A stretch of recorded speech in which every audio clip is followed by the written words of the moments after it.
ముందుగా తెలుగు సనాతన్ ఛానల్‌కి స్వాగతం. ఇవాల్టి మన వీడియోలో తలరాతను మార్చుకోవడానికి వీలుంటుందా? తెలుసుకుందాం. మనం పుట్టినప్పుడే భగవంతుడు మన తలరాతను రాసేస్తాడు కదా!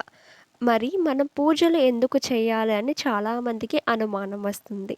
అయితే బ్రహ్మ నుదుటన రాత రాసేటప్పుడు అందులోనే ఒక మాట రాశాడంట.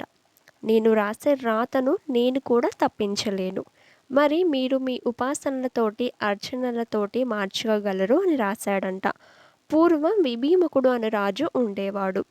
ఇతనికి 50వ ఏట మరణగండం ఉంది. ఆ మరణగండాన్ని ఎవరూ తప్పించలేరని రాశాడు బ్రహ్మ. అతని అదృష్టం బాగుండి ఒక గురువుని ఆశ్రయించి, గురువు చెప్పినట్టు అర్చన, మృత్యుంజయ జపం చేసి చావవలసిన వాడు బ్రతికాడు. 128 ఏళ్ల ఆయువు ఉన్న దుర్యోధనుడు ద్రౌపదిని జుట్టుపట్టి దుశ్శాసనుడితో ఈడ్పించడం వలన చేసిన పాపానికి 60వ ఏట చనిపోయాడు. జప, ధ్యాన, దానాది కర్మాలతో తలరాతను మార్చుకోవచ్చు. మనస్సులో నిరంతరం భక్తితో భగవాన్ను స్మరణ చేస్తే అంతా ఆ కృష్ణయే చూసుకుంటారు. సో తెలుసుకున్నారు కదా!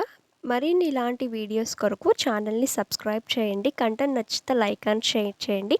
అలాగే మీ అభిప్రాయాన్ని కామెంట్ రూపంలో తెలియజేయండి.